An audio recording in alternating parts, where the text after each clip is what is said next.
My question is, sir, do you think the harsh relation between India and China will affect the all important relation between the two countries, or the relation will break down, or it will be vulnerable?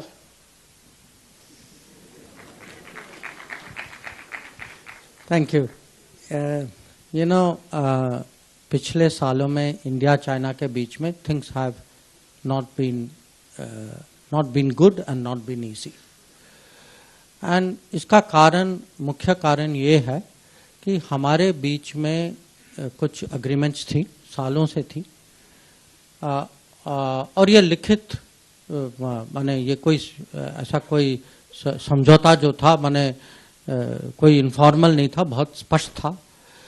और ये था कि हमें अगर अपने border में piece और tranquil, एक तो जब तक पड़ोसी हो आपस में, जब तक सीमा में पीस और ट्रैंक्विलिटी ना हो तो जो रिश्ते जो हैं आगे बढ़ने की संभावना नहीं है।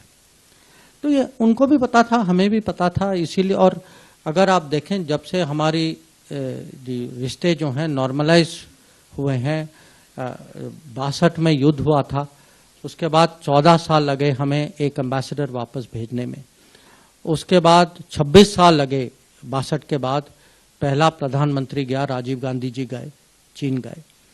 और 93 में और 96 में 2 अग्रीमेंट्स हुई थी, उसके बाद भी हुई थी 2005, 6, 12, 13।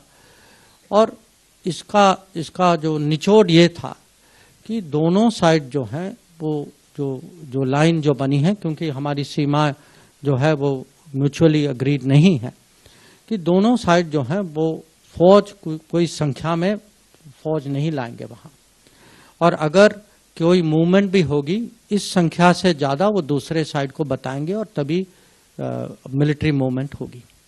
अब 2020 में चीनियों ने इसका उल्लंघन किया और अग्रीमेंट होने के बावजूद वो बड़ी संख्या में वो लाइन ऑफ एक्चुअल कंट्रोल पे वो अपनी मिलिट्री फोर्सेस लाए।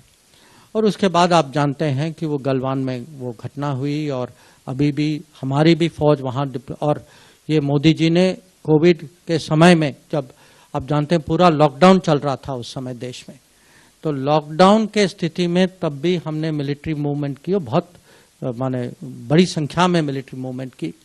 और तब से हमारी फोर्सेस भी हैं वहाँ, उनकी फोर्सेस भी हैं, आमने सामने हैं वहाँ। तो हम तो चाहते हैं, ये तो हमने तो किया नहीं है, पर अगर हमारी सीमा में फौज आए तो हमें तो अपना डिफेंस तो देखना ही होगा। तो हमारी जो अप्रोच है उनको, और ये मैंने खुद मेरे जो काउंटर पार्ट हैं उनको समझाया है कि जब तक आप बॉर्डर में इसका कुछ सोल्यूशन नहीं निकालेंगे, और अगर ये आमने सामने फोर्सेस ऐसे ही रहेंगे और उस तनाव रहेगा, तो आपको ये अपेक्षा नहीं रखनी चाहिए कि बाकी रिश्ते जो हैं वो माने नॉर्मल तरीके से चलेंगे, वो असंभव है। तो ये नहीं है कि आप यहाँ झगड़ा करो और वहाँ बिजनेस करो, ये माने इसको आप ऐसा लाइन नहीं कर सकते। तो आगे देखना होगा, अब डिप्लोमेसी जारी है, तो कभी कभी जो ऐसी मुश्किल स्थिति जो है वो एक जल्दीबाजी में इसका उपाय नहीं निकलता, तो हम लगे हुए हैं। നമസ്കാരം. ഇപ്പോൾ നിങ്ങൾ കേട്ടത് ചൈനയ്ക്കുള്ള വ്യക്തമായ മുന്നറിയിപ്പാണ്. അതിർത്തി വിഷയത്തിൽ പരിഹാരം കണ്ടെത്താനായില്ലെങ്കിൽ ഇന്ത്യയുമായുള്ള ബന്ധം സാധാരണ രീതിയിൽ മുന്നോട്ടു പോകുമെന്ന് ചൈന പ്രതീക്ഷിക്കേണ്ടതില്ലെന്ന് വളരെ വ്യക്തമായി തന്നെ വിദേശകാര്യമന്ത്രി എസ് ജയശങ്കർ പറയുന്നതാണ്.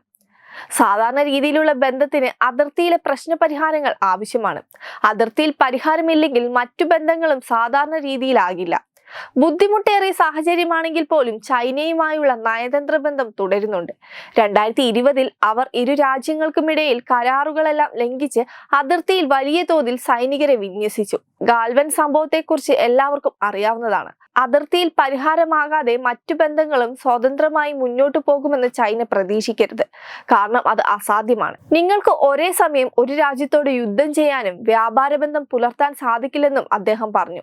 മാലിദ്വീപുമായുള്ള ബന്ധത്തിനുണ്ടായ വിള്ളലുകളെ കുറിച്ചും അദ്ദേഹം സംസാരിക്കുകയുണ്ടായി. ഇന്ത്യ എന്താണ് ചെയ്യാൻ ശ്രമിക്കുന്നത് എന്ന് വളരെ വ്യക്തമായ കാര്യമാണ്. കഴിഞ്ഞ 10 വർഷത്തോളമായി മികച്ച ബന്ധമാണ് അവരുമായി ഉണ്ടായിട്ടുള്ളത്. രാഷ്ട്രീയത്തിൽ വ്യത്യാസങ്ങൾ ഉണ്ടായേക്കാം, പക്ഷെ അവിടുത്തെ ജനങ്ങൾക്ക് ഇന്ത്യയുടെ ഒരു വികാരമുണ്ട്. ആ ബന്ധത്തിന്റെ പ്രാധാന്യവും മനസ്സിലാക്കുന്നു. മാലിദ്വീപിന്റെ വികസനത്തിൽ ഇന്ത്യ നിർണായക സഹായങ്ങൾ കൈമാറിയിട്ടുണ്ടെന്നും ജയശങ്കർ വ്യക്തമാക്കുകയുണ്ടായി. വെബ് ഡെസ്ക് തത്വമേ ന്യൂസ്. ദിഗന്ത റിസോർട്ട്, അഹമ്മദാബാദ്, ഗുജറാത്ത്.